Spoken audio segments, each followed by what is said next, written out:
Samajwadi party के प्रभारी नेता दमोह पहुंचे। दरअसल समाजवादी पार्टी मध्य प्रदेश में 230 विधानसभा सीटों से चुनाव लड़ेगी और पूरा जनमत का सहयोग मिलेगा।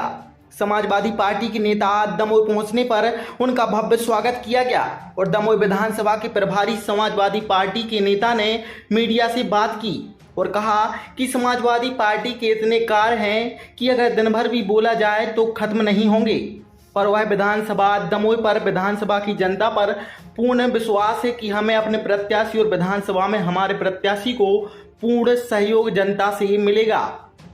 अपने प्रत्याशी उतारेंगे। देखिए, समाजवादी पार्टी की मध्य प्रदेश में पूरी 230 विधानसभाओं में पूरी तैयारी है चुनाव लड़ने की और हम पूरी ताकत से पूरे मध्य प्रदेश में चुनाव लड़ेंगे और जो भी दल अपना आंकड़ा बनाए बैठे हैं सबके आंकड़े खराब करने का आपको क्या लगता है कितना समर्थन मिलेगा? आपको कितनी सीटें आएंगी आपकी मध्य प्रदेश में? देखिए, ये जनमत की बात है, ये जनता का फैसला है वो कितनी सीटें देते हैं, लेकिन हम लड़ाई आखिरी छोर तक करेंगे, आखिरी विधानसभा तक 230वें नंबर तक की विधानसभा तक हमारी लड़ाई रहेगी पहले से, और जनता के मुद्दे और जनता की बातों को हमेशा हम लोगों तक ले जाते रहेंगे, सरकार के कानों तक, गूंगी बहरी सरकार के कानों में बात पहुंचाएंगे। और जनता अगर अपने भविष्य की बात सोचती है, अपने बच्चों के भविष्य की बात सोचती है, तो समाजवादी पार्टी का उनको साथ देना चाहिए।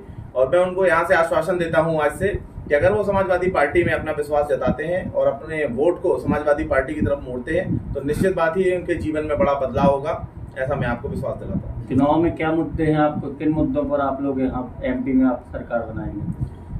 मुद्दों की बात की जाए तो मैं अभी से बात करना शुरू करूंगा। मध्य प्रदेश में इतने मुद्दे हैं बात करने के लिए कि शाम तक मैं आपसे बात करता रहूंगा और कोई भी मुद्दा मैं आपसे दोबारा नहीं बोलूंगा। मध्य प्रदेश में सबसे खराब स्थिति है। पहली बात, महंगाई चरम पे है। मैं समझता हूं कि पूरे देश में सबसे महंगी जो दैनिक उपयोग की चीजें हैं वो हमेशा जो है मध्य प्रदेश में सबसे ज्यादा रेटों पर उपलब्ध है।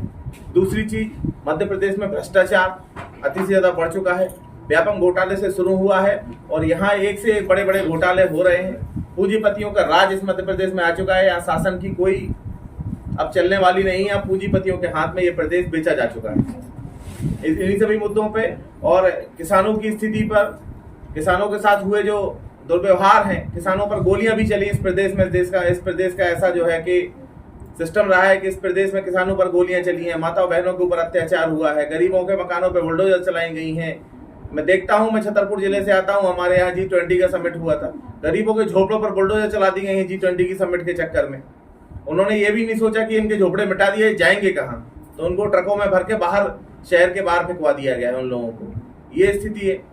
ऐसे मतलब मध्य प्रदेश में जहाँ इंसानियत, सरकार के नियम में इंसानियत मर चुकी है, जहाँ इंसान की कोई कीमत नहीं है, यहाँ से पूंजीपतियों की कीमत है जो सरकार को फायदा पहुंचाती है, सरकार उनको फायदा पहुंचाती है, व्यक्तिगत नेताओं को फायदा पहुंचाया जाता है। ये स्थिति है मध्य प्रदेश में। ऐसे तमाम मुद्दे हैं, मैं कहूंगा मैं दिन भर आपसे इन मुद्दों पे बात कर सकता हूँ। और अभी अपने दमोह में 4 विधानसभा हैं जी, तो चारों से प्रत्याशी क्लियर कर दिए कि अभी नहीं? देखिए, हमारा काम है आवेदन, उम्मीदवार जो है आवेदन हमें देंगे, ये मैं भोपाल कार्यालय में जमा करूंगा। जो हमारा टिकट वितरण समिति है, जो चुनाव समन्वय समिति है, उसमें विचार होगा और जो प्रत्याशी लड़ने लायक होगा, जिताऊ होगा, टिकाऊ होगा, उनकी टिकट फाइनल कर दी जाएगी। और जैसे कि आपके एक बहुत चर्चित में रहा एक वीडियो आपकी पार्टी के उप मुख्यमंत्री उदयनिधि के, जी, जो सनातन धर्म के लिए डेंगू और मलेरिया कहा गया है, इस विषय में आपका क्या कहना है? उदयनिधि जी का हमारी समाजवादी पार्टी से कोई लेना देना नहीं है, ना वो हमारे सदस्य हैं। दूसरी बात, ये उदयनिधि जी की व्यक्तिगत सोच हो सकती है। मैं एक धार्मिक आदमी हूँ, मैं ईश्वर को मानने वाला आदमी हूँ। मैं जो है आप कह रहे हैं तो मैं एक सामाजिक आदमी हूँ, मुझे ईश्वर में पूरी आस्था है। पार्टी के मंच से ही उनने बोला है। उनकी अलग पार्टी होगी, उनका व्यक्तिगत विचार होगा। समाजवादी पार्टी ना इस विचार का जो है समर्थन करती है, ना उनका समर्थन करती है इस मुद्दे पर। ठीक।